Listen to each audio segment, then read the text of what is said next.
China, now the world's second largest economy, has scaled the peak of global commerce over the past 40 years, since its policy of reform and opening up first began. In that time, Chinese brands have surged in popularity and are becoming more and more commonplace. In 2016, the top 100 counties in China, occupying just 2% of the country's land area and with 6% of the total population, contributed more than 11% of GDP. So what has been the key to this county-level success story? Hi, I'm Greg Fountain. Come with me as we learn more about how county-level cities have driven the rise of Chinese enterprise.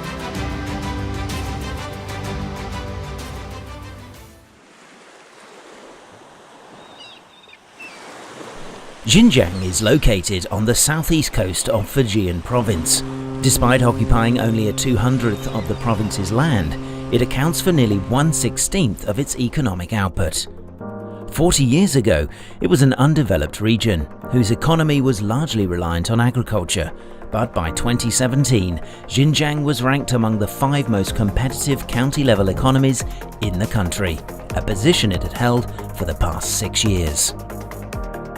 It's estimated that nearly 1.6 billion pairs of sneakers are produced every year in Jinjiang. That's enough for nearly 1/5 of the world's population. You can find all sorts of sneakers for sale here. 你好，这个多少钱？297，你可以试一下。谢谢。They feel really comfortable. I'm heading to Anta Sports, the first Chinese sports company in history to top 10 billion yuan in revenue. So it's a system that's used in the movie industry and the games industry, so things like Avatar and lots of the common computer games. When they're trying to capture the motion of the human body, they're using little markers like this, and the camera system here is tracking the markers. Anta is the only company in China to have its own national-level sports science laboratory. It's amazing to think that in just 27 years, this company has gone from a small, family-run business to one of the biggest sport companies in the entire world. Commerce in Jinjiang began as a simple means of survival.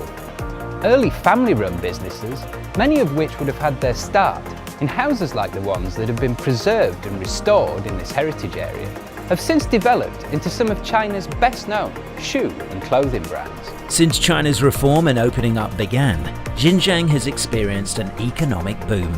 There are now more than 50,000 private enterprises based here, making it home to more Chinese brands than any other county-level city in China. Tasty. Branding was somewhat of an alien concept to Jinjiang's early entrepreneurs.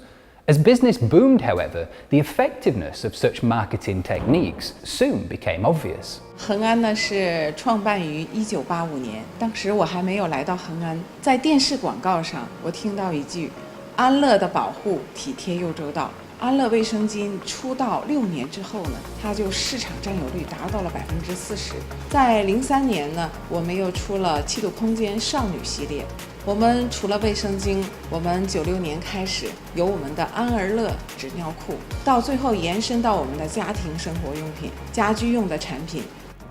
晋江人都有一种爱拼才会赢的这种企业家精神，绝大部分企业家他们就从开始创业之初的这种骑了一辆摩托车，从业务开始做起，失败了不怕，从头再来。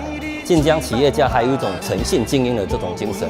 因为有这种精神，晋江企业才会不断的做大做强，才会产生这么多的品牌企业走向中国，乃至走向世界。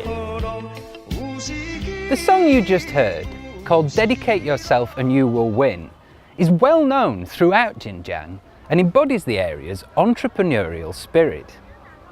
From startups to established brands, every business here is looking to innovate and dreams of becoming famous. Not just within China, but globally.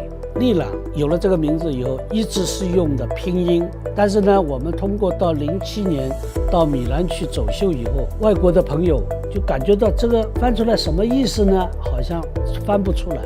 最后我们回来以后，08年进行我们调整，怎么样让它国际化？改了一个字 ，relance， this company has hired a number of international designers. Let's go meet one. Hi there, how you doing? Nice to meet you. So welcome to my humble studio in Jinjiang. You're confident in the future of fashion in China? Definitely. I guess that's one of the reasons why we're here, because it is such a big market, constantly changing. There's enough to do. 我们现在有波兰的设计师，有美国的设计师，有意大利的设计师，帮我们整个公司的这个产品有一个很大的提升。我相信呢，在这个金江市政府的这种大力的支持下，我们是将来一定能够走向世界。So far, 92 companies from Jinjiang have made investments overseas, including Anta Sports, which owns the rights to the Fila brand in China, 361 Degrees, which formed a joint venture with Finnish outdoor sports chain One Way Sport, and Hangen Group, which has established an overseas marketing centre. As Jinjiang's brands gradually go global, the city has also taken on a variety of nicknames. Due to its status as a global shoe manufacturing centre, the city is sometimes known as the sneaker capital of the world. It's also been labelled the world's jacket capital, China's umbrella capital, a leading light in the country's food industry, and an industrial centre for textiles. It boasts 200 billion yuan's worth of business clusters devoted to textile and shoe manufacturing, and business contacts with more than 160 countries around the world. At the same time, industrial upgrades have spurred the development of advanced manufacturing. I'm about to find out more about Jinjiang's emerging high-tech sector. 欢迎来清华。晋江一直以来都非常重视对企业、对产业的一个引导和服务。我们引进了包括哈尔滨工业大学在内的7个国字号的一个科研平台，来为我们晋江的这些企业提供这种研发跟技术的一个支撑。我们为了发展集成电路产业，我们跟国家集成电路产业基金成立了总规模500亿元的一个产业投资基金。到现在已经有20多个产业链的重点项目已经落地晋江。那像我们现在所看到的，这个就是我们集成电路的一个龙头项目，晋华项目。它目前做的是存储器，这个呢也是我们国内的一个空白。An entire industrial supply chain has emerged in Jinjiang for high-tech industries such as semiconductors, graphene, and renewable energy, that together form industrial clusters worth nearly 100 billion yuan. Thanks to the government support it's received, Jinjiang has been able to attract fresh talent, with new businesses springing up seemingly every day, innovation flourishing, and new brands emerging.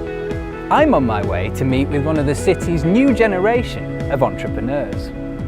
Xu Jingqie recently returned from Singapore, where he earned his doctorate. 2016年呢，回到了中国，创立了一个环保科技有限公司，申请了7、8项的国家发明专利。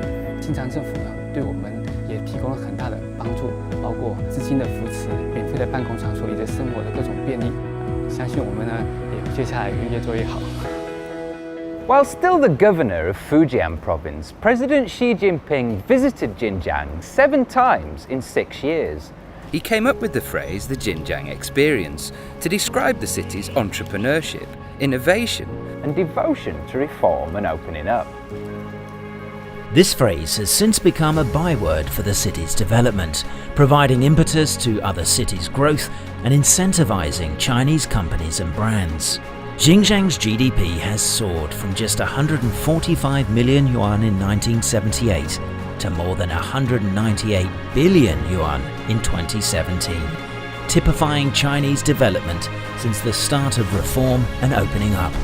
Its story is that of the Chinese people, whose entrepreneurial spirit and determination to succeed, when combined with government support and direction, explain the rapid growth of the country's county-level cities and the rise of Chinese enterprise.